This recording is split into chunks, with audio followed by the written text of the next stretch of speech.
Hubo un tiempo en que Nínive era el corazón de un imperio, una ciudad indomable, arrogante, bañada en oro y en sangre. Pero todo cambió el día en que un hombre alzó la voz.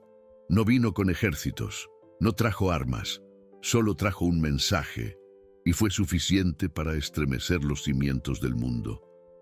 Lo que vas a escuchar ahora no es solo una historia del pasado, es una advertencia para los tiempos de hoy, una profecía que ha atravesado los siglos. Si sientes que hay algo mal en el silencio del mundo, mira hasta el final. Suscríbete ahora al canal, activa la campana y prepárate para conocer el día en que Dios habló. Y Nínive cayó. El día comenzó con un calor seco, flotando sobre la aldea de El Teque, a pocos kilómetros de la frontera oriental de Israel.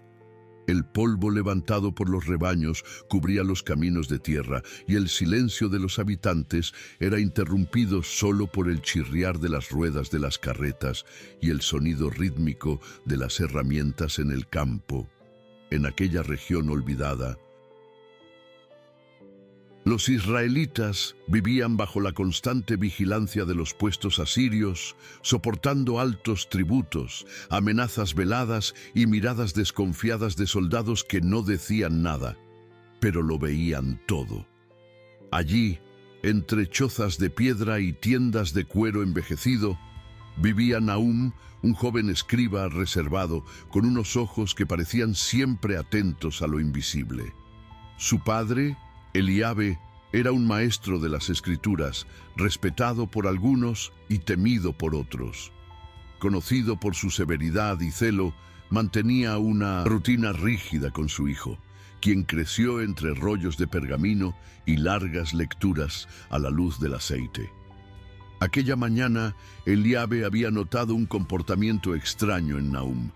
El joven parecía ausente, escribía con lentitud, y a veces se detenía a mirar el vacío durante largos segundos. Durante la comida dejó el pan intacto y apenas sorbió el agua con manos temblorosas.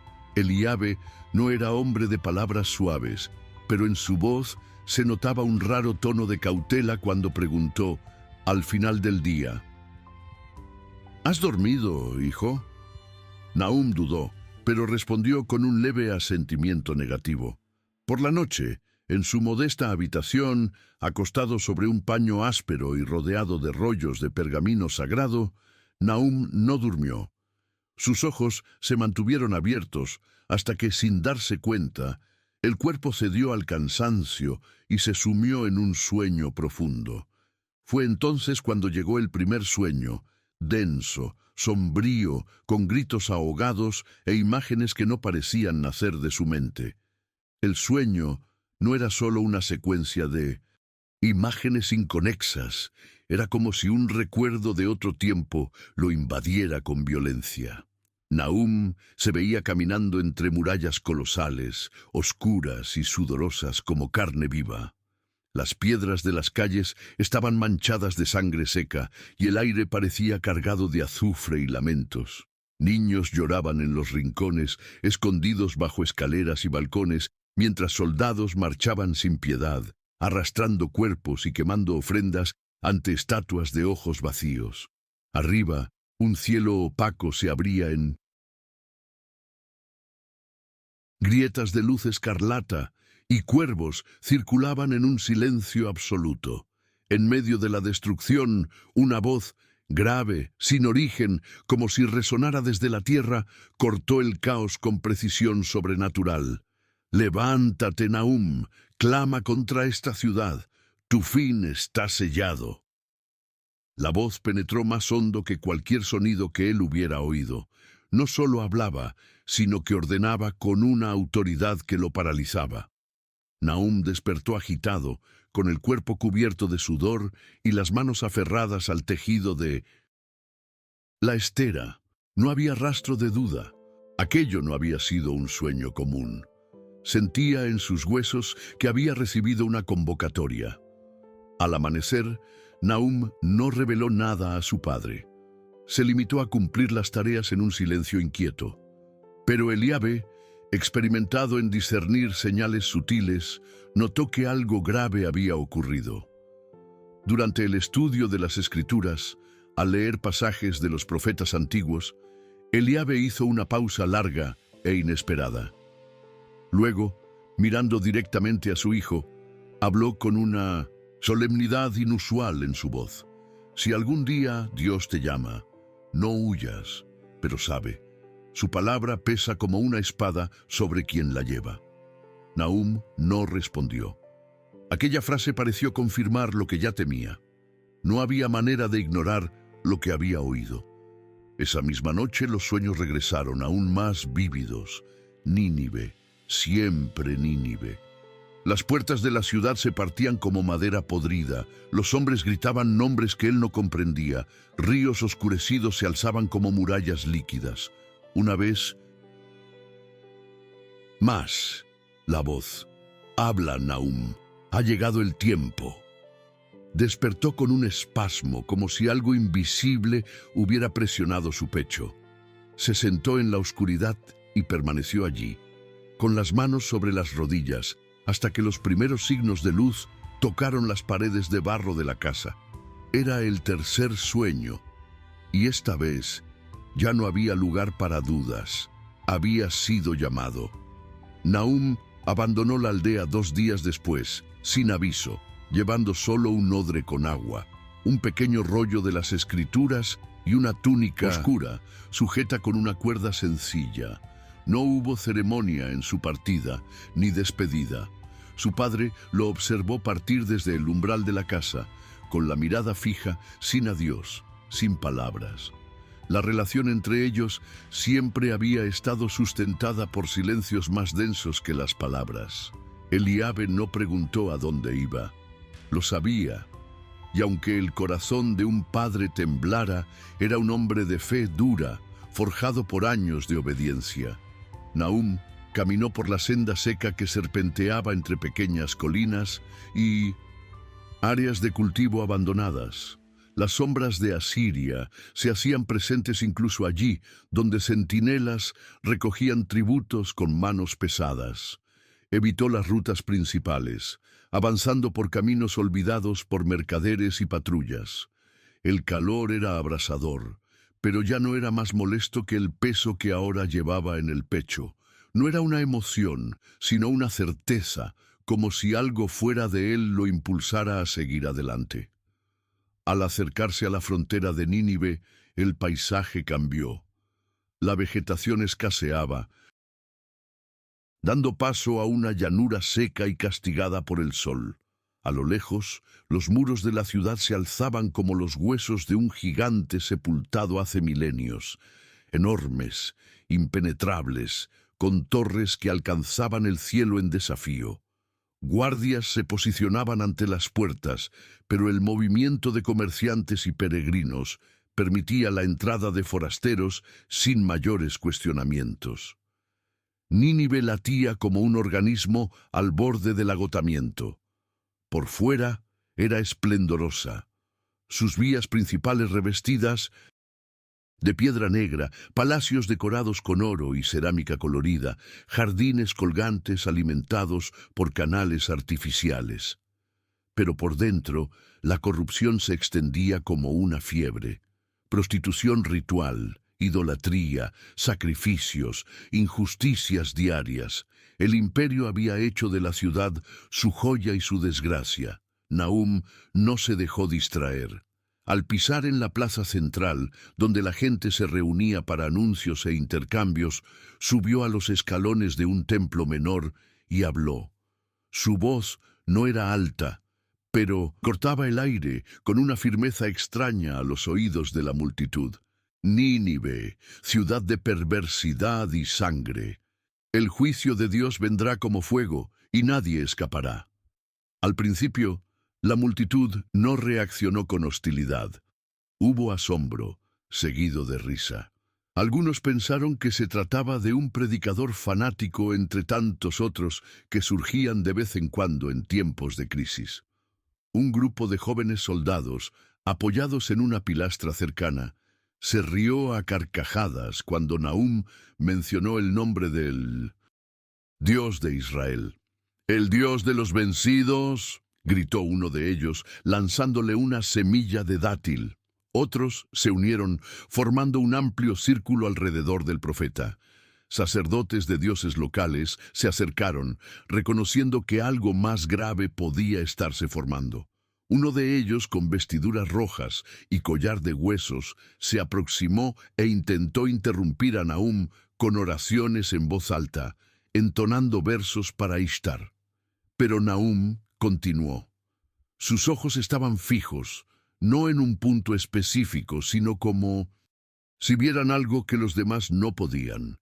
La ciudad será consumida por el fuego, las aguas se volverán pútridas. El Señor de los ejércitos no se ha olvidado.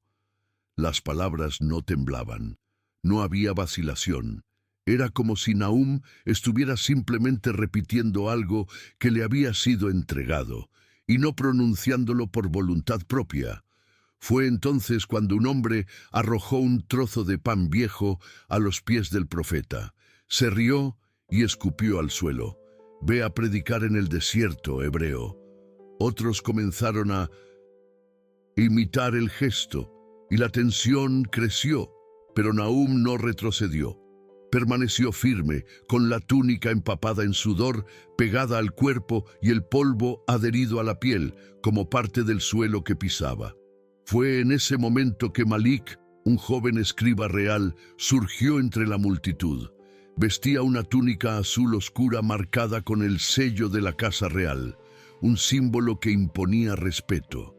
A diferencia de los demás, Malik no se burló. Por el contrario, se quedó inmóvil, observando a Nahum con los ojos entrecerrados, como si tratara de descifrar algo. Había en su semblante un incómodo silencio. Las palabras del profeta no le parecían meras amenazas religiosas. Tenían peso, tenían forma. Algo dentro de él, algo olvidado o enterrado, comenzó a moverse. Y aún sin comprender del todo lo que lo mantenía allí, no pudo alejarse. Malik no durmió esa noche. Se retiró a su aposento en el sector oeste del palacio, donde los escribas de alto rango tenían acceso a los archivos y bibliotecas reales. Su cuarto era sencillo, pero estaba provisto de rollos y tablillas cuidadosamente organizadas. Había un peso en su pecho, un malestar que crecía con cada intento de retomar su rutina. La figura del profeta, sudoroso, polvoriento y decidido, aparecía repetidamente en su mente. La sangre no ha sido olvidada. La frase resonaba. Ya había oído palabras similares antes, pero no recordaba dónde. Abrió los registros antiguos, los más frágiles, guardados en compartimentos inferiores, buscando menciones olvidadas. Encontró documentos fragmentados, anotaciones truncadas y referencias inconexas. Algunas líneas en arameo antiguo hablaban de un fundamento sellado con carne. Otras mencionaban un gran llanto bajo las piedras. No tenían sentido por sí solas, pero el malestar aumentaba. Sabía que algo allí había sido deliberadamente borrado. Al día siguiente, Malik buscó a Harit, un anciano que había sido sacerdote y consejero del rey anterior, pero que ahora vivía aislado en las afueras de Nínive. Harit era conocido entre los estudiosos más antiguos como alguien que conocía tradiciones que los archivos ya no contenían. La visita se realizó discretamente, sin escolta alguna.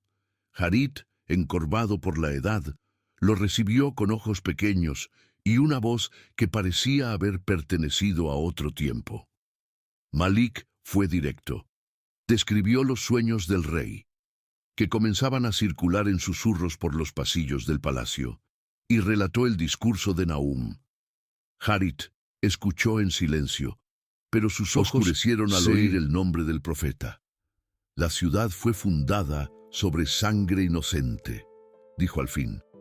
Sellaron los cimientos con sacrificios. Niños, esclavos, rebeldes, enterraron cuerpos vivos bajo los pilares del templo mayor como ofrenda a los dioses. Malik quiso negar, pero no halló palabras. Y lo que está enterrado aún vive, completó Harit. No era una metáfora, era recuerdo, era advertencia. El regreso de Malik al palacio fue silencioso. Incluso en medio del murmullo de los pasillos, de las discusiones entre consejeros y de los pasos apresurados de los sirvientes, se sentía desplazado. Las palabras de Harit pesaban en su mente como plomo. Enterraron cuerpos vivos. Eso no era solo una práctica bárbara de los antepasados, era la fundación misma de la ciudad. Malik comenzó a cuestionar todo: los rituales oficiales, la liturgia celebrada en el templo central, los registros impecables que describían victorias y homenajes a los dioses. ¿Qué más había sido ocultado? Decidió, entonces, escudriñar un sector prohibido del archivo real, un compartimento debajo de la biblioteca, cerrado y vigilado, cuyo acceso solo estaba permitido al sumo sacerdote y al propio rey. Pero Malik conocía los caminos, los desvíos, los horarios de cambio de guardia. Aquella noche bajó solo, llevando únicamente una lámpara de aceite y el sello forjado de un supervisor. El aire era espeso, impregnado de moho y polvo milenario. Las estanterías estaban repletas de tablillas agrietadas, muchas, cubiertas con tela y arcilla seca. Fue entre esas tablillas que encontró algo inusual: una pieza guardada dentro de una caja de piedra envuelta en un paño oscurecido por el tiempo. No había marca visible por fuera, pero al romper el sello del barro antiguo, Malik encontró símbolos reales grabados en relieve. El sello principal traía el nombre de un rey antecesor, desaparecido misteriosamente según los relatos oficiales. Eso era más que un registro, era una advertencia. Al abrir la tablilla, sus ojos recorrieron palabras que parecían haber sido escritas a toda prisa, con cortes y correcciones, como si el escriba luchara contra el tiempo. El mensaje era directo y aterrador: la sangre de los inocentes clamará desde los cimientos, y cuando clame, los cielos responderán. Malik permaneció inmóvil durante minutos.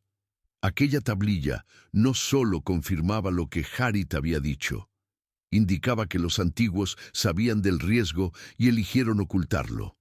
Sellaron el horror bajo piedra y silencio, creyendo que bastaría enterrar el pasado para controlar el presente, pero algo ahora había sido roto. En lo alto del Palacio Real, mientras Malik desvelaba secretos olvidados, el rey Joaquim se veía acometido por una creciente inquietud. Desde la llegada del profeta, las pesadillas se intensificaron. Al principio, los sacerdotes las atribuyeron a influencias espirituales externas, a un posible encantamiento hebreo, o incluso al cansancio por el calor y las presiones de la administración imperial. Pero las imágenes nocturnas persistían, y peor, comenzaban a repetirse con una exactitud perturbadora. Joaquim soñaba con la ciudad en llamas, los templos derrumbándose como si estuvieran hechos de paja, el río Tigris invadiendo las murallas y ahogando los salones de piedra con una furia casi consciente. Siempre había una figura encapuchada observando desde lejos, inmóvil. Al acercarse, el rey intentaba clamar, pero su voz se desvanecía y la figura solo extendía una mano. En el último sueño, dijo, la sentencia está sellada. Joaquim despertó con un grito ahogado y sudor cayendo por su espalda. Ordenó de inmediato la presencia de los sacerdotes de la casa de Asur, exigiendo rituales de purificación, ofrendas adicionales y la lectura de los presagios. Nada sirvió. Las señales solo empeoraban. Pájaros muertos comenzaron a encontrarse en los jardines del palacio, siempre dispuestos en pares, con el pecho abierto y las vísceras expuestas, como si hubiesen sido cuidadosamente preparados. El vino almacenado en ánforas reales fermentaba en cuestión de horas. Las aguas del pozo interno adquirían un leve tono grisáceo y empezaban a exhalar un olor a hierro. Joaquim, antes escéptico, comenzó a considerar que algo mayor se movía fuera de su control. Fue entonces cuando escuchó el nombre de Nahum ser mencionado nuevamente, ahora por centinelas y mercaderes que hablaban de sus palabras como de un mal presagio. El nombre de Malik también llegó a sus oídos, ligado al viejo Harit, a quien sabía peligroso por su conocimiento oscuro. La ira del rey fue inmediata. Reunió a sus consejeros en una reunión nocturna y dijo con voz áspera: «Capturen al profeta, maten al escriba y al anciano antes del amanecer». Había miedo en su voz, pero lo disfrazaba con autoridad. La orden estaba dada. La cacería había comenzado. En la oscuridad que dominaba los callejones de Nínive, Malik y Harit se movían con urgencia. La noticia de la orden real llegó a ellos por medio de un joven sirviente del templo, leal a Harit, que había oído parte de la reunión escondido detrás de una tapicería. No había tiempo para titubear. Los dos abandonaron la casa del anciano bajo el manto de la noche, cubriéndose los rostros con telas toscas para no ser reconocidos. Las calles estaban más vigiladas de lo habitual. Grupos de soldados recorrían los barrios populares en un tenso silencio, registrando casas, templos menores y mercados cerrados. Malik guiaba a Harit con firmeza, pero la edad del anciano hacía la huida lenta. Entraron por un pasaje olvidado en los cimientos de un antiguo templo abandonado, donde Harit había dicho que aún existía una conexión directa con los archivos subterráneos del santuario mayor. La entrada era estrecha, protegida por piedras caídas y raíces gruesas. Allí, la humedad y el olor a tierra podrida se intensificaban a cada paso, pero no tenían opción. El tiempo estaba en su contra y la verdad a punto de ser enterrada una vez más. El templo subterráneo era un laberinto de corredores hundidos y cámaras circulares. La mayoría de los archivos allí se consideraban heréticos o anticuados por las autoridades actuales y por ello estaban sellados. Malik encendió una lámpara de aceite y exploró estanterías repletas de pergaminos deteriorados, algunos en lenguas que apenas reconocía. Harit, con el cuerpo tembloroso, señaló hacia un arcón de piedra semiabierto. En su interior, un rollo envuelto en cuero y sellado con cera negra. Al romperlo, Malik sintió un frío repentino, como si el aire hubiese sido succionado de la sala. El pergamino traía inscripciones que remontaban a la fundación de la ciudad. Y más que eso, describía los rituales de sangre que se habían llevado a cabo para asegurar la protección espiritual de Nínive contra sus enemigos. Allí también aparecía el nombre del rey fundador, seguido de la lista de los primeros sacrificios humanos, descritos con una precisión cruel. Este es el testimonio de la traición, murmuró Harit con la voz entrecortada, pero en ese instante oyeron voces acercándose, pasos apresurados, el sonido metálico de lanzas arañando la piedra. Los guardias los habían seguido. Instintivamente, Harit empujó a Malik hacia una abertura lateral entre las columnas de la cámara, donde el moho se acumulaba y la oscuridad parecía aún más densa. El pasaje estrecho llevaba a una antigua sala de rituales, desactivada hacía décadas y parcialmente sepultada por deslizamientos internos. Se agacharon entre piedras y madera podrida, respirando con dificultad. Los sonidos de los soldados invadiendo los pasillos eran nítidos. Uno de ellos encontró el camino libre y gritó órdenes, haciendo que el resto avanzara. Harit Sabía que no lograrían escapar a tiempo. Se volvió hacia Malik con ojos resignados. «Lleva lo que puedas. La verdad no puede morir aquí». Antes de que el escriba pudiera protestar, Harit salió de la abertura y atrajo la atención de los soldados deliberadamente. «Aquí», gritó una voz al verlo. Malik permaneció inmóvil, escondido entre las sombras, mientras escuchaba los sonidos amortiguados de la breve lucha y del anciano cuerpo siendo arrojado al suelo. No hubo ruego, no hubo titubeo por parte de los soldados. Harit cayó sin gloria, como tantos otros silenciados por la historia. Malik, con los ojos llorosos, apretó el pergamino contra su pecho. Necesitaba salir, necesitaba sobrevivir. Intentó escapar por los antiguos túneles, utilizando rutas que solo los escribas más veteranos conocían. Pero al emerger en el sector externo del templo, fue interceptado por un pequeño grupo de guardias liderado por un hombre que conocía, Ashbel, antiguo compañero de archivo, ahora subordinado directo del Consejo Real. Malik dudó. Pensó que podía confiar en él. Ashbel, sin embargo, miró el pergamino en sus manos y frunció el ceño. «Eso no debía estar contigo». Malik trató de argumentar, hablar de Harit, de los secretos, de la verdad. Pero la mirada de Ashbel ya no era la misma de años atrás. Estaba endurecida, moldeada por el miedo y la lealtad al trono. «El rey te quiere vivo. Por ahora». Con un gesto, los guardias lo rodearon y ataron sus muñecas. Fue arrastrado por las escaleras del templo, de regreso al mundo de la superficie, con los pies descalzos, rozando las piedras calientes. El pergamino fue arrebatado de sus manos. Las últimas palabras de Harit resonaban en su mente, mezcladas con el calor de la sangre que aún sentía pulsar en sus sienes. «La verdad no puede morir aquí». Pero ahora él estaba en manos del rey. Dentro del palacio, Malik fue conducido a una cámara oscura bajo el gran salón de audiencias, conocida entre los escribas más antiguos como la Sala de Piedra Quebrada.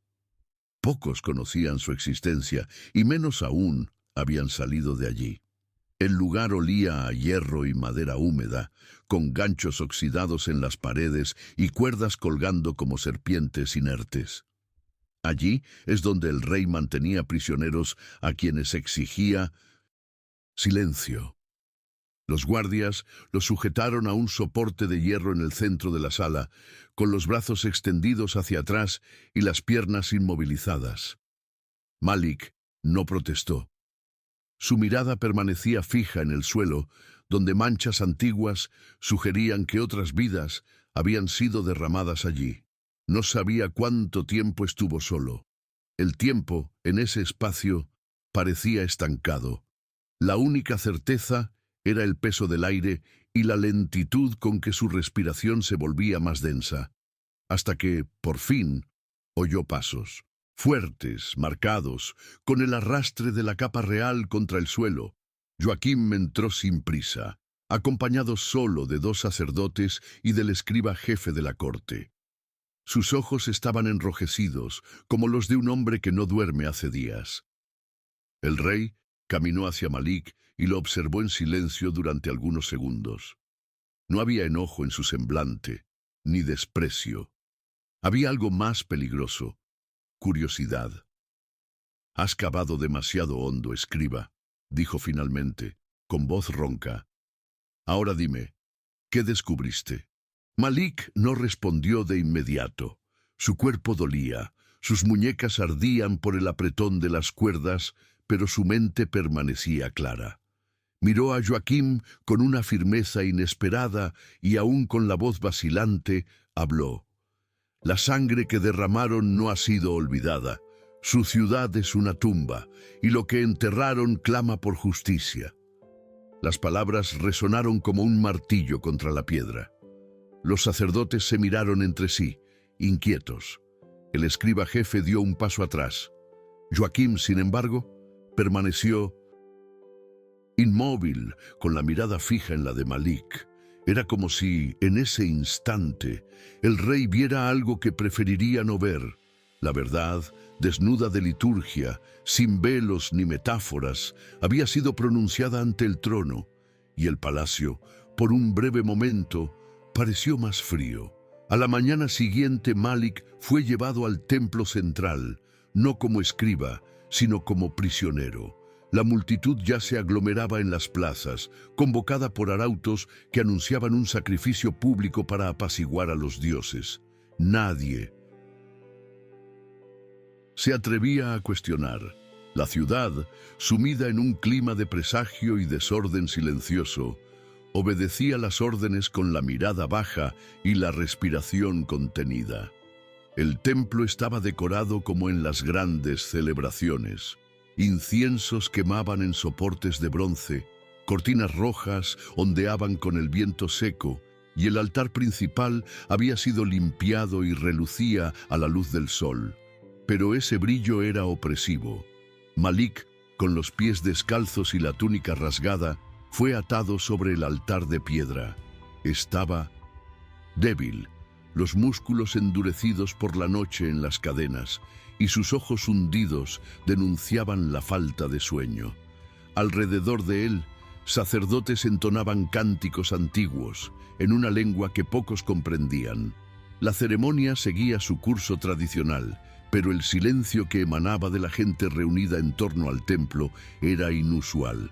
Había inquietud, había algo que los ojos no veían, pero los cuerpos sentían.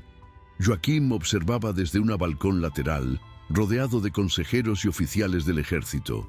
Su expresión era indescifrable. Cuando el sumo sacerdote alzó el cuchillo ceremonial a punto de concluir el ritual, el rey levantó la mano. El gesto hizo que los cánticos cesaran instantáneamente. Todas las miradas se volvieron hacia él. Bajó lentamente los escalones hasta el centro de la ceremonia. Sus pasos resonaban entre las columnas del templo, cada uno más pesado que el anterior. Se detuvo frente a Malik, quien permanecía inmóvil, sin apartar la mirada. El rey parecía dividido entre dos fuerzas invisibles. Finalmente habló en voz alta para que todos escucharan. «Tú, antes de morir, di lo que sabes». El silencio fue total. Malik respiró con dificultad, pero su voz salió firme. «Los cimientos de esta ciudad ocultan huesos y gritos. Sellaron el mal bajo las piedras. Y ahora él responde». Murmullo se esparció. Un trueno distante, aún bajo un cielo despejado, hizo que algunos retrocedieran instintivamente. Las cuerdas que ataban a Malik temblaban, no por su esfuerzo, sino por algo que nadie comprendía. Algo había sido despertado. Los sacerdotes vacilaban. Por primera vez en décadas, un ritual había sido interrumpido por la incertidumbre, no por error. La mirada del pueblo cambiaba. Aquellos acostumbrados a inclinarse ante el altar ahora se intercambiaban miradas desconfiadas, como si el velo de la obediencia hubiera sido rasgado. Uno de los ancianos presentes, vestido con el manto ceremonial de lino púrpura, retrocedió en silencio. El cielo, aún sin nubes, parecía denso, más oscuro de lo habitual para esa hora. Y entonces, como un susurro que crece en la roca, el suelo tembló.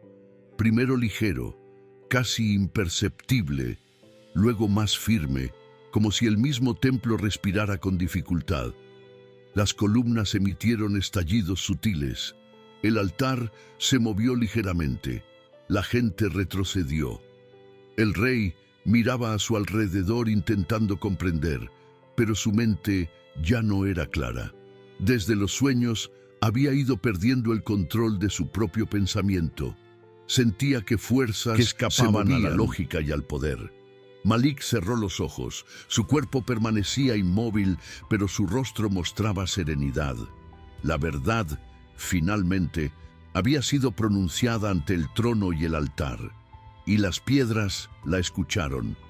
Poco después del temblor, un viento repentino atravesó la plaza.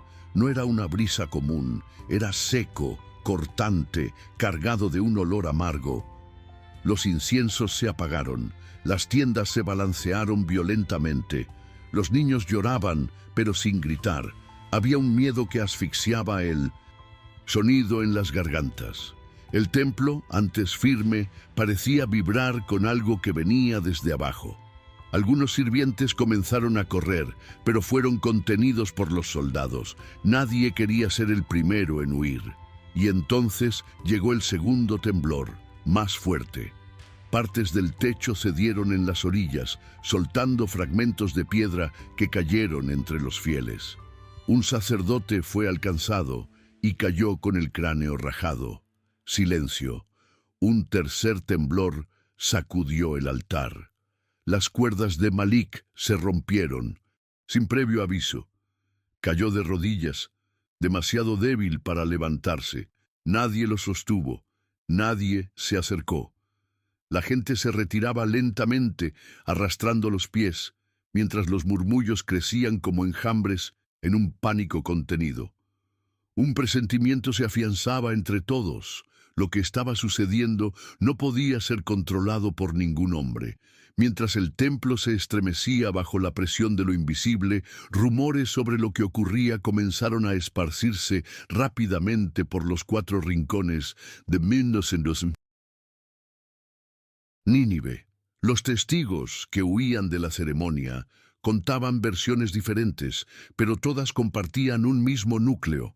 El altar había temblado, y un prisionero había profetizado que los cimientos de la ciudad estaban vivos y furiosos.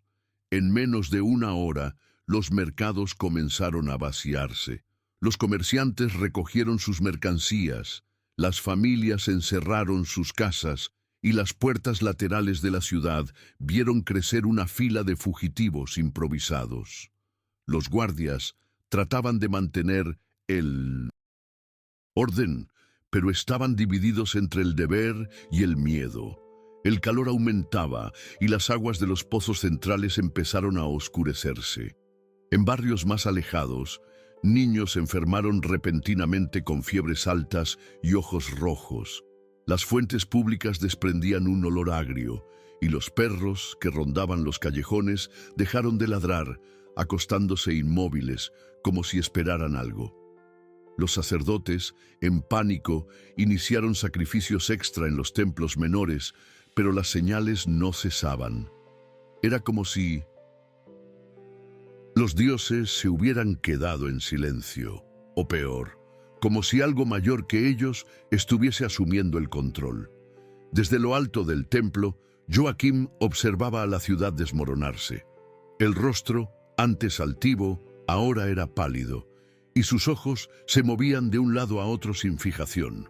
Un consejero trató de calmarlo, sugiriendo que la ceremonia debía reanudarse, pero el rey empujó al hombre con violencia. «Ya es demasiado tarde», dijo, casi en un susurro. En su mente, las imágenes de los sueños regresaban con una nitidez cruel. El río invadiendo los palacios, la gente ahogada en los pasillos, los gritos sumergidos. Comenzó a sospechar que no se trataba de una advertencia, era un retrato, y que el tiempo entre el sueño y la ruina era corto. Ordenó que reforzaran los muros y prepararan la guarda principal, pero las órdenes venían fragmentadas, sin claridad. Malik, aún débil, fue recogido por 2 sirvientes que no sabían si debían matarlo o mantenerlo con vida. Lo llevaron de vuelta a cárcel. El pergamino que portaba desapareció, quizá escondido, quizá destruido. Pero ahora la ciudad ya no necesitaba más pruebas escritas. Ella misma empezaba a gritar. A partir del atardecer, la ciudad se sumió en un extraño silencio, casi antinatural. Las campanas de los templos no fueron tocadas, los vendedores no gritaban sus precios, y ni siquiera los mensajeros se atrevían a cruzar las plazas. Era como si la propia Nínive contuviera la respiración. Las pocas personas que se aventuraban en las calles caminaban deprisa con la mirada baja, evitando encontrarse con otros. A medida que el sol se ocultaba detrás de los muros, un calor insoportable se apoderaba del aire. No el calor común de la estación, sino una opresión pesada, como si el cielo presionara la ciudad contra la tierra. En el palacio, los guardias murmuraban entre ellos. Muchos hablaban de las plagas que asolaban los barrios bajos. Los niños seguían con fiebre. Algunos adultos comenzaron a vomitar inexplicablemente y a sufrir erupciones en la piel. Los sacerdotes, reunidos en secreto, interpretaron las señales como una maldición. Algunos sugirieron abandonar los rituales tradicionales y recurrir a dioses extranjeros. Otros hablaban de ofrecer más vidas, de prisioneros, forasteros o incluso disidentes de la corte. Pero no hubo consenso. El terror dividía a la casta religiosa, y la ciudad, que antes se erguía con arrogancia, ahora oscilaba sobre sus propios cimientos. En la celda donde estaba preso, sentía los leves temblores que recorrían el suelo. No sabía si eran reales o producto de la fiebre que ahora lo embargaba. Su piel ardía, la respiración era corta y sus ojos apenas podían mantenerse abiertos. Pero, aún en esa fragilidad, tenía plena conciencia de que algo definitivo se acercaba. Las palabras de Nahum regresaban a su memoria, una a una. El juicio de Dios vendrá como fuego. Por un instante, se preguntó si habría marcado la diferencia no haber investigado, no haber ido hasta Harit, no haber abierto el pergamino. Pero la duda duró poco. La verdad, aunque no cambiara los hechos, debía ser revelada. Afuera comenzaron a surgir gritos. No eran los agudos gritos del miedo común, sino de algo que rompía el entendimiento. Lamentos mezclados con una especie de asombro. Pasos corrían por los pasillos superiores. Malik intentó moverse, pero no pudo. Y entonces, aún en la oscuridad, aún debilitado, supo, la ira divina había cruzado las puertas de la ciudad, y nada más podría contener.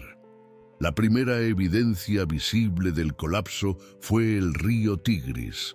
Al principio de la noche, los pescadores comenzaron a encontrar peces muertos en alarmante cantidad, flotando con los ojos opacos y la carne hinchada. En cuestión de horas, el flujo de agua que alimentaba los canales internos de la ciudad disminuyó drásticamente. Los ingenieros y sacerdotes, llamados a toda prisa, no hallaron obstrucciones. Nada natural justificaba aquello. Al mismo tiempo, las cisternas empezaron a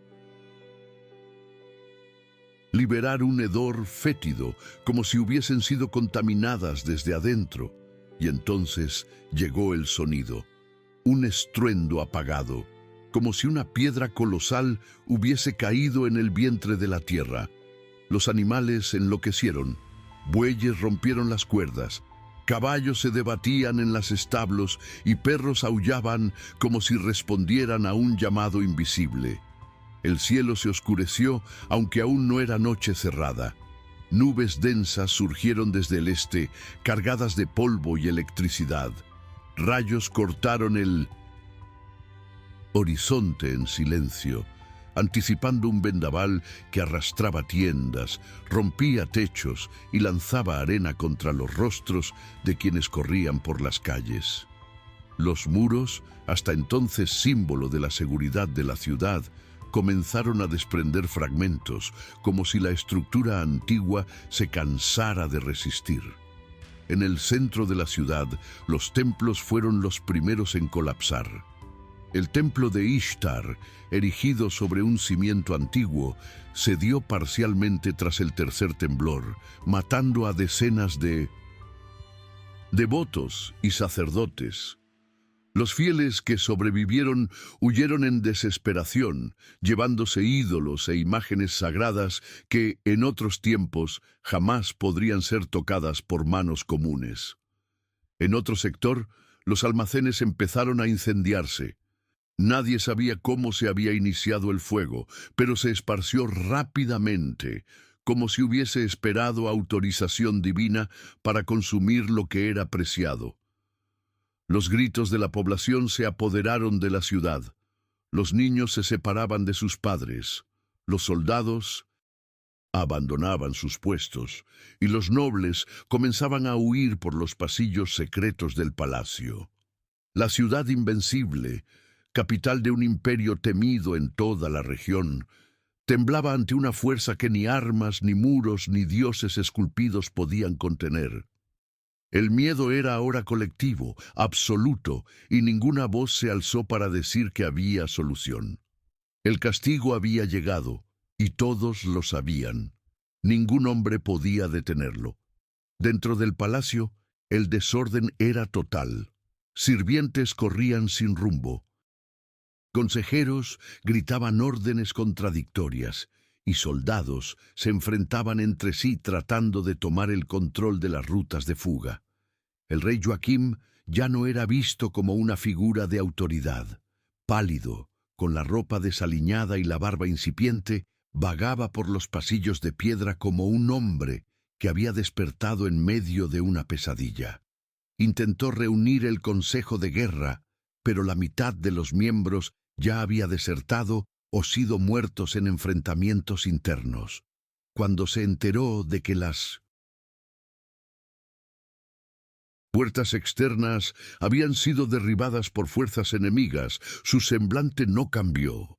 Solo asintió levemente, como si ya lo esperara. Desde lo alto de un balcón, vio columnas de humo elevarse desde los barrios bajos y a la gente agolpándose en las plazas, suplicando a los cielos por misericordia. Pero los cielos permanecían negros, distantes, indiferentes. El rey, por primera vez, sintió que el trono bajo sus pies no era más que piedra fría, y que el imperio que había heredado no se había construido sobre la fuerza, sino sobre un pacto silencioso con el abismo. Intentó huir por uno de los túneles secretos construidos bajo el palacio, creados para garantizar la seguridad de la línea real en caso de asedio. Llevaba solo una pequeña bolsa de provisiones y una daga ceremonial. Avanzó por los pasillos húmedos, iluminados por tenues antorchas que titilaban al sabor del viento que soplaba desde lo profundo. Pero al doblar uno de los caminos, se topó con alguien que no esperaba ver allí.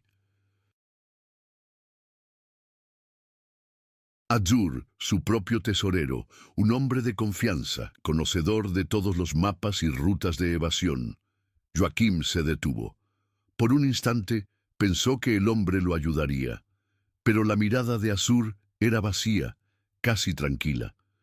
Traicionaste a la ciudad, ahora ella te traiciona, dijo, sin levantar la voz. Y antes de que el rey pudiera reaccionar, sintió el frío del metal penetrar entre sus costillas. Cayó de rodillas, jadeante, con el sabor a sangre en la boca. Azur lo observó durante algunos segundos. Luego se alejó en silencio, desvaneciéndose entre las sombras del túnel. El rey murió allí mismo, solo, entre piedras húmedas y ratas, sin súbditos, sin corona, sin sepultura.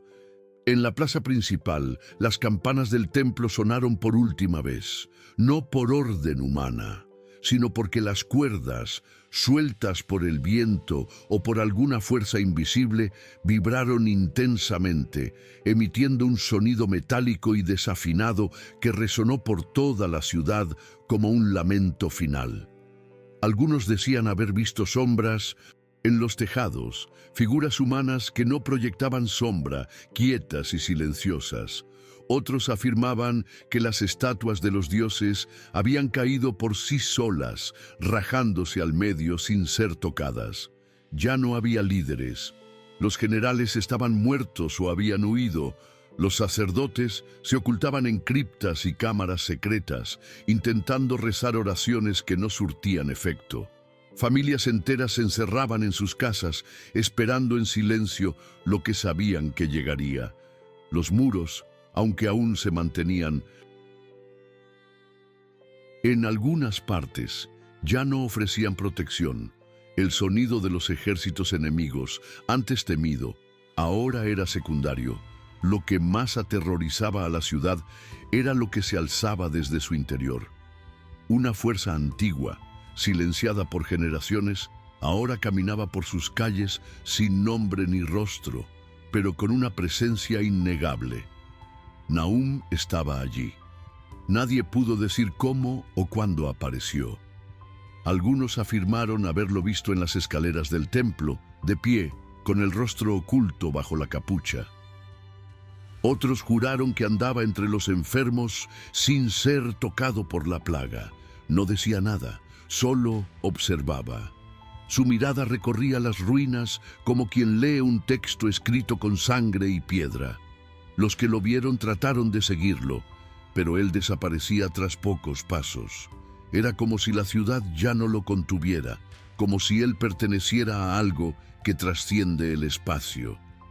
Quienes se acercaban demasiado sentían escalofríos, náuseas o quedaban paralizados sin entender por qué. Cuando los ejércitos enemigos finalmente atravesaron las puertas destrozadas, encontraron poca resistencia. La gente, en su mayoría, ya había renunciado a luchar. No estaban vencidos por las armas, sino por el terror. Nínive, la ciudad invencible, la capital del terror, la señora de los ríos y muros, se desmoronaba por dentro. Y Nahum, el profeta rechazado, era ahora la única figura en pie ante las piedras que caían. En las celdas subterráneas, donde la luz no había tocado las paredes durante días, Malik despertó sonido con las piedras cediendo sobre su cabeza. Su cuerpo ardía en fiebre y sus ojos tardaron en adaptarse a la oscuridad. No sabía cuánto tiempo había pasado desde que lo habían arrojado allí nuevamente. Recordaba vagamente que habían dicho que el rey estaba muerto, que el templo había caído y que la ciudad estaba sitiada. Pero todo parecía parte de un delirio. Intentó ponerse de pie, pero sus piernas fallaron. Fue entonces cuando la puerta de la celda se abrió con un crujido seco. No era un guardia, era una mujer, sencilla, con ropas desgarradas, ojos profundos y manos firmes. No dijo su nombre, solo soltó las cadenas de Malik y lo ayudó a levantarse. Tú hablaste la verdad, ahora necesitas verla. Él no hizo preguntas. Siguió, tambaleante, por los pasillos agrietados y llenos de grietas. A medida que subía, el aire cambiaba. El olor a muerte, a fuego y a polvo, se apoderaba de todo. Pero había algo más allá del horror. Había un silencio nuevo, cargado de final. Escaleras exteriores del templo, Malik vio lo que quedaba de la ciudad. El cielo estaba cubierto por una densa neblina, teñida de tonos rojos y grises. Los muros habían cedido en varios puntos. Templos derrumbados, calles cubiertas de escombros, cuerpos esparcidos sin orden. La vida que antes circulaba en medio de la opulencia se reducía a pasos inciertos y oraciones ahogadas. Pero lo que más lo impresionó fue la mirada de las personas que aún estaban en pie. Ya no había arrogancia, ni burla, ni risas sarcásticas ante los profetas. Solo un vacío resignado, como si todos hubieran comprendido demasiado tarde lo que realmente los sustentaba. Malik caminó entre los escombros sin ser detenido. Algunos lo reconocieron, pero no hubo aplausos ni aclamos. Solo respeto. La mujer que lo liberó desapareció entre la multitud. Y él, por fin, comprendió que no había sobrevivido por casualidad. Era un testigo, un eco de la verdad que intentaron callar. Ahora, ella hablaba en voz alta, más alto que los muros que se derrumbaban bajo sus pies. A medida que Malik atravesaba las ruinas, reconoció algunos de los antiguos puntos de la ciudad, ahora irreconocibles. La plaza del mercado, donde antes se vendían especias, piedras preciosas y telas provenientes de Egipto y Persia, estaba cubierta de cenizas y fragmentos. Los puestos habían sido consumidos por el fuego, y los escombros de las columnas recordaban huesos dispersos. El templo de Shamash, de donde salían las sentencias judiciales más severas, se había derrumbado por completo. Ninguna estatua quedó en pie. Malik caminaba en silencio. Su cuerpo dolía, su respiración aún era inestable, pero sus ojos estaban alerta.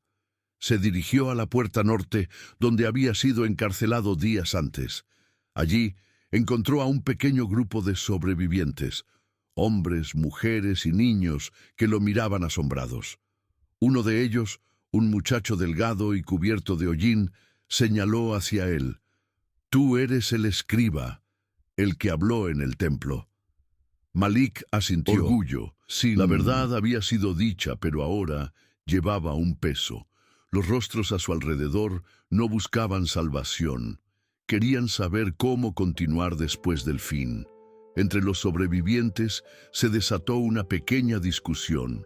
Algunos hablaban de huir hacia el interior, otros de intentar reconstruir lo que quedaba. Malik permaneció en silencio. Sabía que lo que había sido destruido no era solo lo físico. El colapso de Nínive no era solamente un evento militar, ni solo un desastre natural. Fue un juicio, una revelación, algo que había estado latente durante siglos y que, al despertarse, hizo derrumbar todo lo que se edificaba sobre mentiras y sangre. Un niño se acercó a él y le entregó un pequeño fragmento de cerámica con inscripciones antiguas, restos de un rollo roto. Malik reconoció parte de la escritura, palabras de lamento y justicia. Guardó el fragmento. Ya no quedaba archivo ni biblioteca. El conocimiento ahora se llevaba en la carne de los que sobrevivieron. Y lo que le restaba preservar lo que se pudiera de la verdad, no con tinta y piedra, sino con vida. Ya no era simplemente un escriba, era el portador de una memoria que nadie podría enterrar. En la entrada del antiguo templo principal, entre columnas partidas y brasas aún humeantes, Malik divisó a una figura solitaria sentada sobre los escalones de piedra. Se acercó con cautela. No sabía si era hombre o mujer, noble o sirviente, solo notó que la figura mantenía la mirada fija en el horizonte, donde el cielo parecía dividido entre el brillo del fuego y la oscuridad del humo. Al acercarse lo suficiente, reconoció a Nahum. El profeta estaba allí, inmóvil, como si esperara algo o a alguien. Vestía las mismas ropas con que había aparecido días antes, sucias, desgarradas, pero intactas en su función. Malik se detuvo a pocos metros sin decir palabra. Nahum giró lentamente el rostro en su dirección. No sonrió, no saludó, solo lo miró fijamente con ojos que parecían ver más allá de lo visible. Y entonces, como si aquello fuese la conclusión inevitable de todo, se volvió hacia el horizonte. Eso bastó. Malik comprendió que la presencia de Nahum allí no era para guiar ni para consolar. Era para dar testimonio. Él había dicho lo que debía ser dicho. Ahora se veían las consecuencias. Minutos después, cuando Malik desvió la mirada para ver a los demás sobrevivientes organizándose alrededor de los escombros, Nahum ya no estaba. No se oyó ni un paso, ni se registró ninguna sombra. Simplemente había desaparecido, y con él la sensación de que algo se había cerrado. La ciudad, ahora tomada por invasores, no ofreció resistencia. Los ejércitos que esperaban combate encontraron silencio. Avanzaron con cautela, desconfiados de lo que habían oído en las aldeas vecinas. Las leyendas ya corrían. Una plaga caída del cielo, un profeta que maldijo la ciudad, el mismo Dios de los hebreos viniendo a juzgar la capital de la impiedad. Al entrar, los soldados guardaron silencio. Muchos retrocedieron. Otros se arrodillaron. No había honor en conquistar lo que ya estaba muerto. Nínive no había sido derrotada. Había sido abandonada por aquello que le daba vida. El imperio se había derrumbado desde dentro, y los huesos que sostenían su gloria ahora estaban expuestos al sol. El nombre de Nahum, antes objeto de burla, se volvió prohibido por el miedo, y su rostro, recordado por todos, jamás fue hallado entre vivos o muertos. Pasaron días desde el colapso. La ciudad, que antes latía, se había convertido en un campo de ruinas vigilado solo por el viento. Los ejércitos que la ocuparon no izaron banderas ni celebraron victorias. Los generales acordaron en silencio que allí no habría dominio, solo tránsito. Los nuevos ocupantes evitaron el templo, se rehusaron a habitar el palacio y quemaron todos los registros oficiales que encontraron, no por estrategia, sino por temor. Algo pesaba sobre Nínive, aún sin humo o gritos. Un silencio que no era paz, sino recuerdo. La gente, en pequeña parte, comenzó a reagruparse en las afueras, formando aldeas provisionales. Había necesidad de reconstrucción, pero nadie hablaba de reerguir la ciudad. Era como si ésta hubiera sido borrada del mapa, no por manos humanas, sino por la propia historia. Malik permaneció entre los sobrevivientes, ahora respetado no como escriba, sino como testigo. Los ancianos acudían a él pidiendo que relatara, una vez más, lo que había oído en el templo, lo que vio en sus últimos días. Él contaba, sin adornos, con exactitud. La verdad no necesitaba ornamentos, ya había mostrado su fuerza. En cierta mañana, cuando los vientos cesaron por algunas horas y el sol reveló el contorno completo de la destrucción, Malik caminó hasta el centro de las ruinas. Pasó por las piedras negras del altar, por los escombros del palacio y por las sendas marcadas por huellas que no pertenecían a ningún hombre. Llevaba en las manos el fragmento de cerámica entregado por el niño. Se detuvo frente a lo que quedaba de la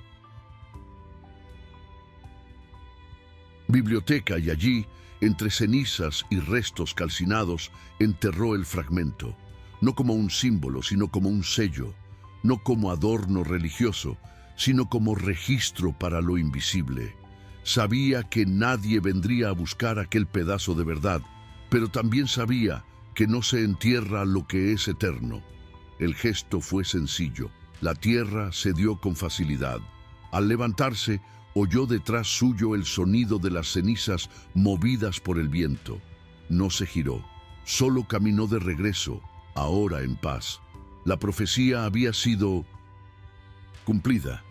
La justicia no necesitaba monumentos, solo memoria, y Malik ahora era eso, carne viva de un recuerdo que el tiempo no borraría.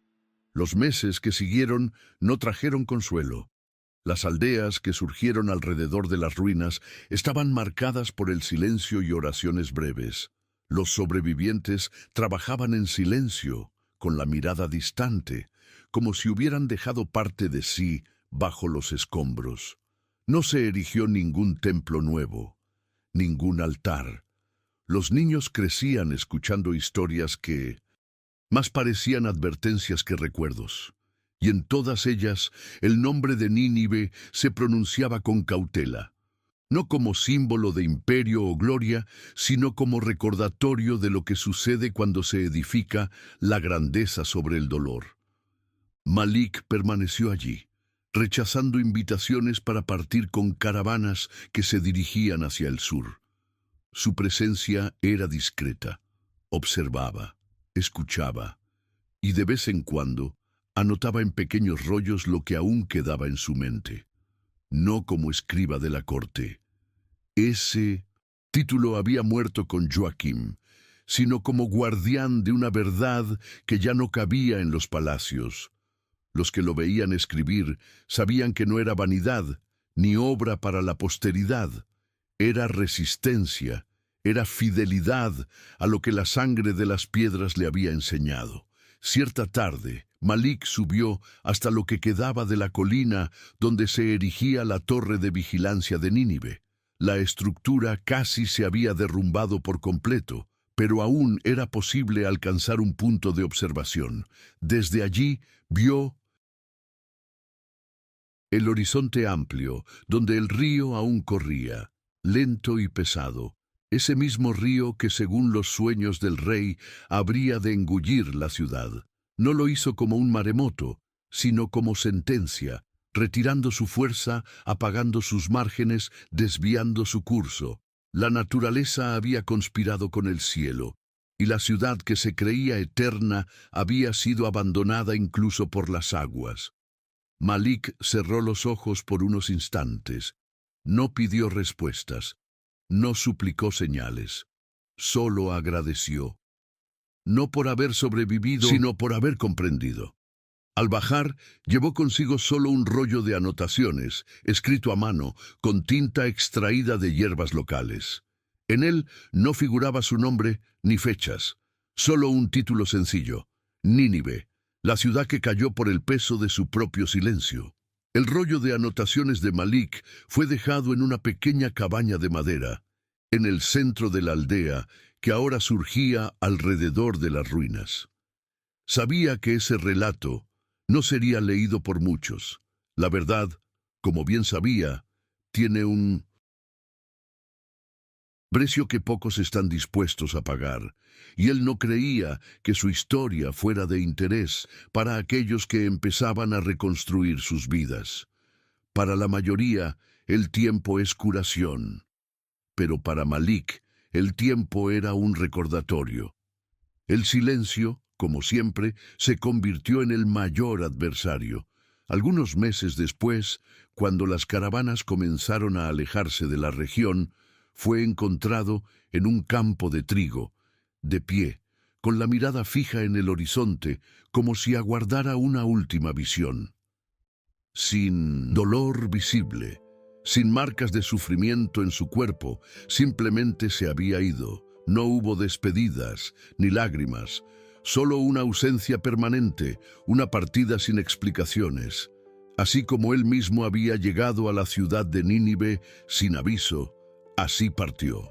No quedaba nada más que el nombre grabado en la memoria de quienes lo encontraron y, claro, en el rollo enterrado en el centro de la antigua ciudad. Con los meses siguientes, el campo de trigo se plantó y se cosechó varias veces. Las nuevas generaciones empezaron a surgir, y las historias de Nínive y de Malik se transmitieron de boca en boca. La ciudad no desapareció por completo de la memoria. Los ecos de su caída perduraron, pero como todo, la memoria se diluye con el pasar de los años. Cuando la siguiente generación alcanzó la adultez, Nínive ya era solo una lejana leyenda. Ninguna de las antiguas marcas permanecía en pie. Lo que se erigía ahora era una tierra cultivada por manos curtidas, moldeada por una población que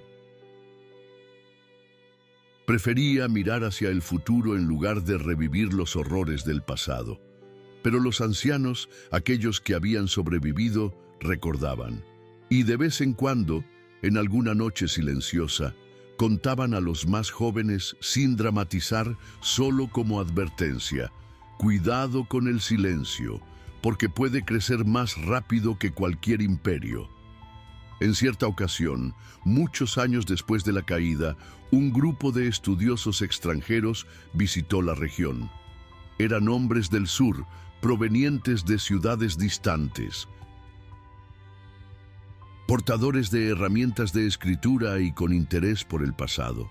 Buscaban registros antiguos, marcas de imperios olvidados, fragmentos que pudieran explicar el ascenso y la caída de las grandes ciudades. Cuando llegaron a las proximidades de donde Nínive había existido, encontraron solo campos, piedras esparcidas y un silencio profundo que parecía desaconsejar las excavaciones. La aldea más cercana indicó el lugar con reticencia, y los más viejos aconsejaron: no excaven profundo. Esta tierra aún respira. Los visitantes se rieron de la advertencia, pero durante los 3 días que permanecieron allí, relataron sueños extraños, pérdida de herramientas, búfalos enfermando sin causa aparente. A la mañana del 4.er día, partieron sin excavar. Alegaron que el suelo era demasiado inestable, demasiado peligroso, pero la verdad era otra. Algunos de ellos habían sentido, en la oscuridad de la madrugada, algo moverse bajo sus pies, no como tierra viva, sino como una memoria que se rehúsa a dormir. Décadas después, un viejo escriba que acompañó a los forasteros escribió en su diario, ya en sus últimos días: hay ciudades que caen por la guerra, por el hambre, por la decadencia, pero hay aquellas que son arrancadas del tiempo por algo mayor. Nínive fue una de ellas.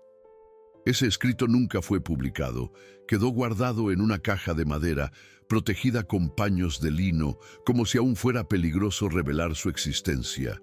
La caída de Nínive pasó a formar parte de compendios de historia, como una nota a pie de página, como una ruina sin contexto, pero entre los pueblos que allí vivieron, el nombre aún tenía peso. Era evitado en las canciones, omitido en las oraciones. Los pastores enseñaban a sus hijos a no mirar las ruinas, ni siquiera de lejos. «Dejad a los muertos en paz», decían, porque lo que cayó allí no fue solo una ciudad, fue un orgullo milenario, una arrogancia que creyó poder excavar los cimientos del mundo sin consecuencia. Y aquellos que se atrevieron a recordar sabían: hay verdades que no mueren con el tiempo, solo duermen, hasta que alguien las invoque por su nombre. En la siguiente estación, intensas lluvias cayeron sobre la región. Los agricultores dijeron que era como nunca antes habían visto, no solo por la cantidad, sino por la fuerza y la frecuencia.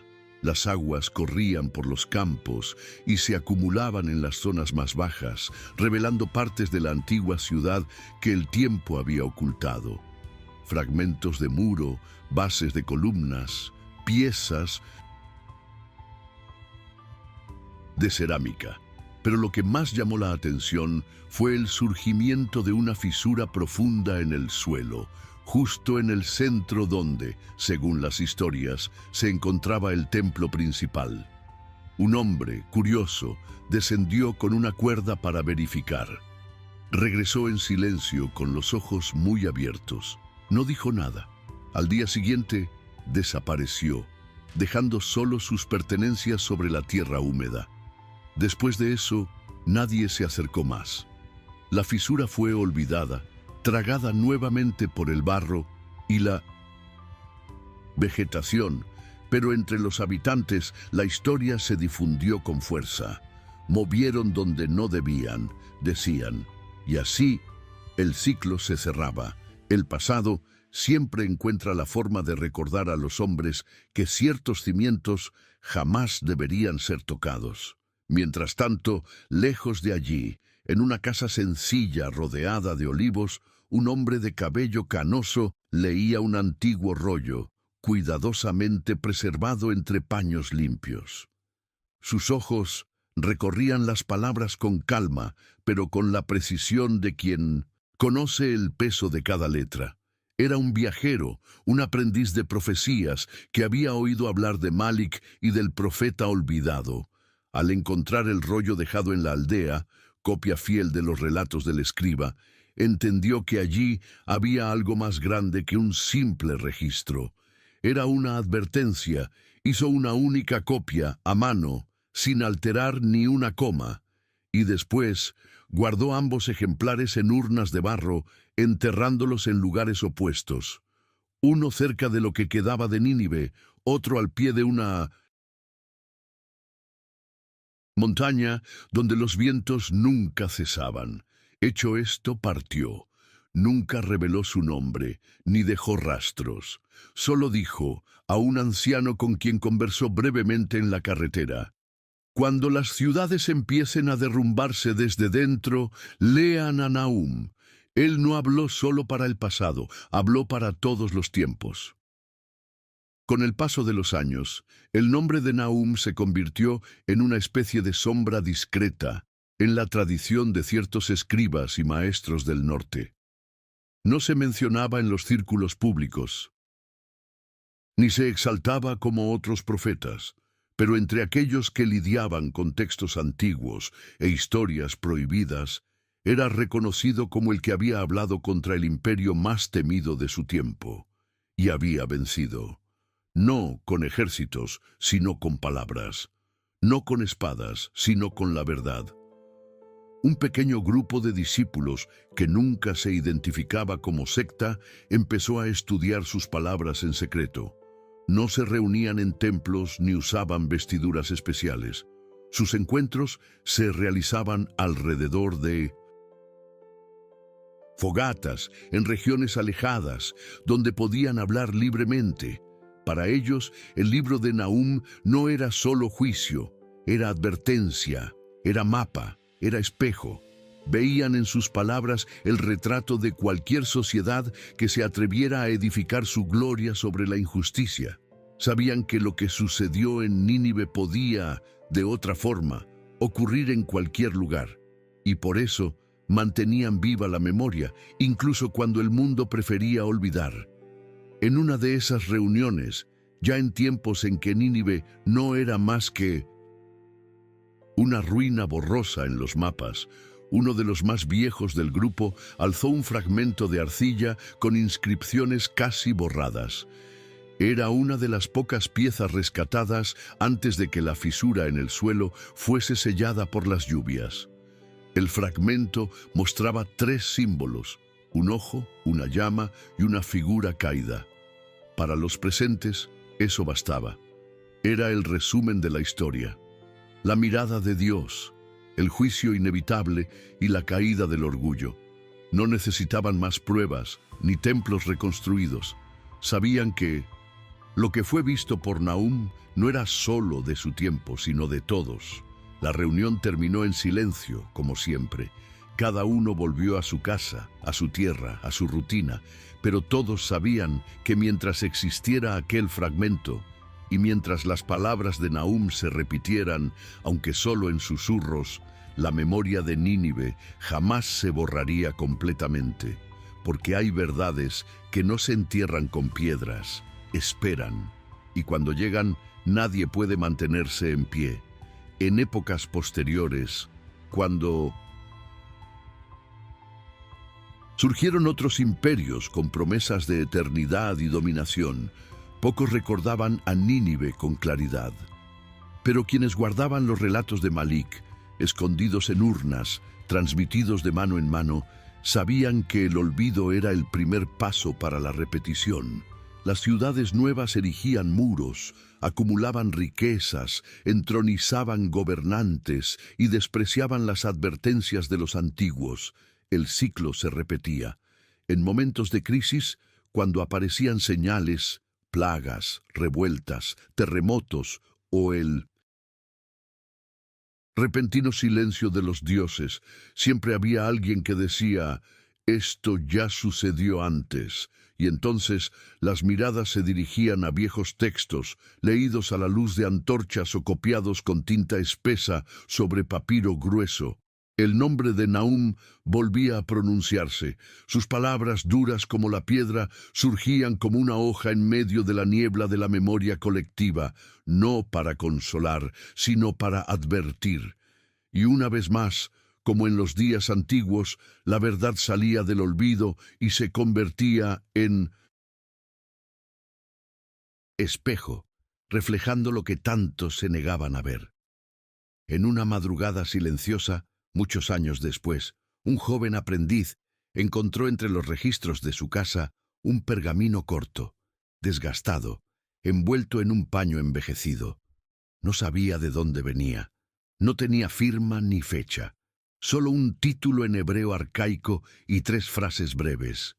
La ciudad fue advertida. El profeta habló. La justicia llegó. No comprendió el significado completo en ese momento, pero guardó el pergamino consigo. Al crecer, a estudiar textos antiguos, buscando rastros de la ciudad mencionada de forma tan velada. Con el tiempo descubrió que el nombre Nínive aparecía en libros olvidados, en fragmentos dispersos, y que el profeta Nahum había sido uno de los pocos en anunciar no solo la caída de un imperio, sino el principio de una verdad eterna. La justicia no se demora. Solo espera el momento en que el silencio se vuelve ensordecedor.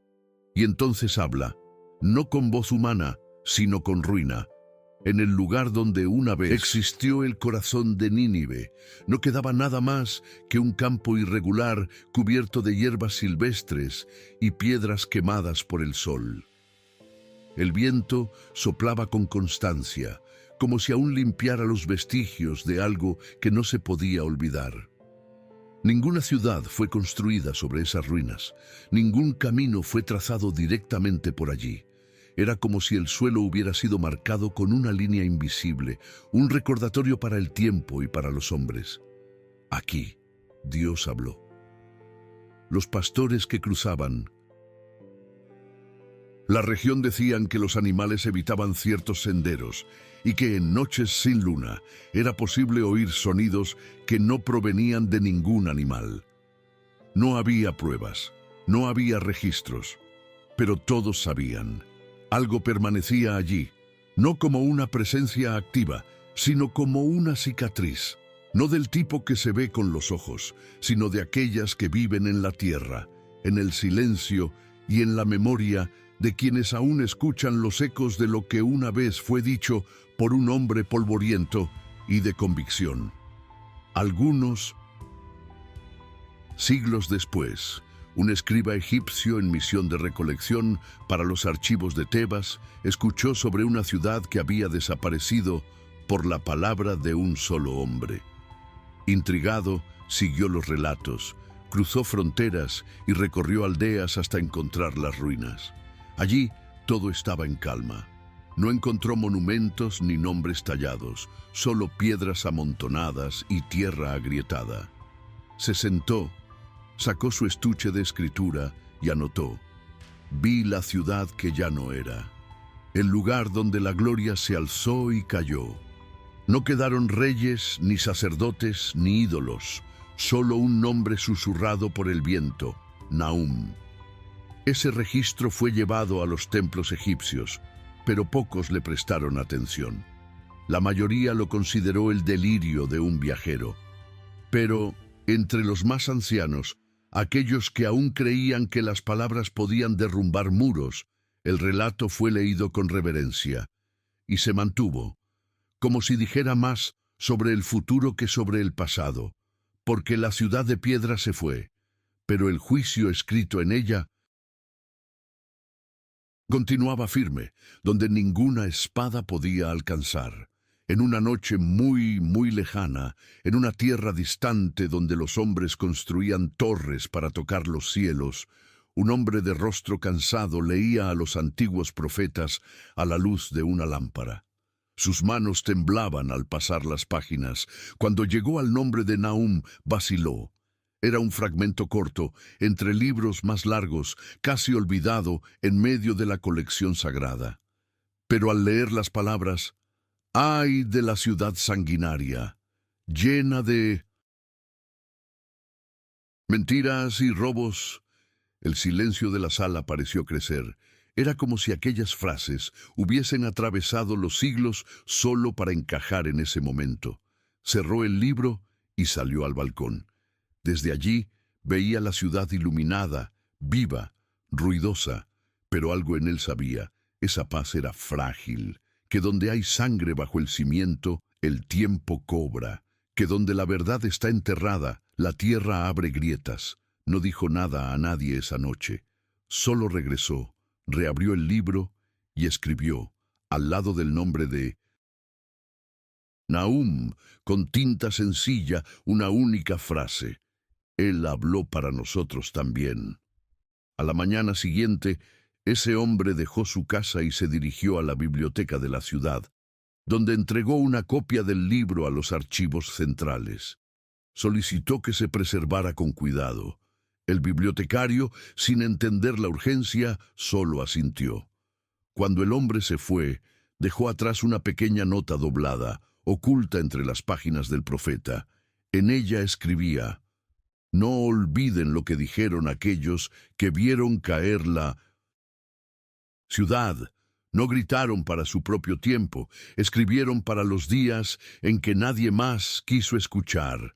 La nota permaneció allí, entre papeles antiguos y registros olvidados, por muchos años, hasta que otro lector la encontró, y otro, porque así como la justicia no se apresura, la memoria no se borra.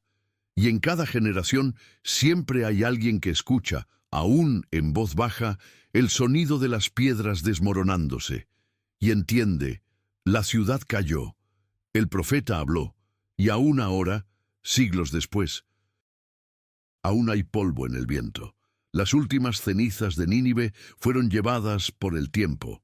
Lo que antes era centro de poder y temor se convirtió en paisaje común, cruzado por viajeros que ignoraban el suelo sobre el que pisaban. Pero en ciertas noches, cuando el viento sopla desde el este y la luna se oculta tras las nubes, quienes viven cerca de las antiguas sendas se retiran más temprano. Hay algo en el aire, un recuerdo quizás, o una presencia que se rehúsa a partir. No es visible, no tiene forma, pero pesa. Algunos dicen haber oído oraciones susurradas entre las ruinas, aunque nadie estuviera allí. Otros juran haber visto una figura envuelta en sombras, parada sobre el antiguo altar, como un vigilante que nunca abandonó su puesto. Y aunque nadie tuvo el valor de confirmar, todos saben, en el fondo, ciertas ciudades no mueren por completo. Permanecen en otro tiempo, en otro lugar, custodiadas por aquellos que no se venden a la gloria ni al olvido. Nahum nunca volvió a ser visto. No, apareció entre los vivos, no fue sepultado entre los muertos, pero su ausencia nunca fue vacía. Llevaba el peso de lo que había dicho y de lo que se cumplió. No necesitó dejar discípulos, ni monumentos, ni pueblo. Bastó su voz. Y lo que pronunció selló el destino de toda una ciudad. Su desaparición, tan misteriosa como su llegada, fue la última señal de que aquella historia no pertenecía solo al pasado. Era una semilla lanzada a través de las eras, y hoy, en las ruinas dispersas por el mundo, donde el orgullo se disfraza de civilización y los altares se alzan sobre la injusticia, su nombre aún susurra, no como amenaza, sino como certeza. La verdad no se calla, la justicia no falla, y la palabra, una vez emitida, jamás regresa vacía. La ciudad se fue, los reyes fueron olvidados, pero la palabra del profeta aún permanece. Nahum desapareció, pero su voz aún resuena en los vientos que soplan sobre las ruinas. Porque cuando la verdad es ignorada, el silencio se convierte en sentencia. Ahora te pregunto, ¿cuántas ciudades modernas están edificando su gloria sobre los mismos cimientos de Nínive? Deja tu opinión en los comentarios. ¿Crees que esta profecía aún nos habla hoy? Dale me gusta al video, compártelo con quien necesite escuchar este mensaje y no olvides, el próximo relato puede ser aún más perturbador. Nos vemos en el próximo episodio. Que la verdad te encuentre antes de que sea tarde.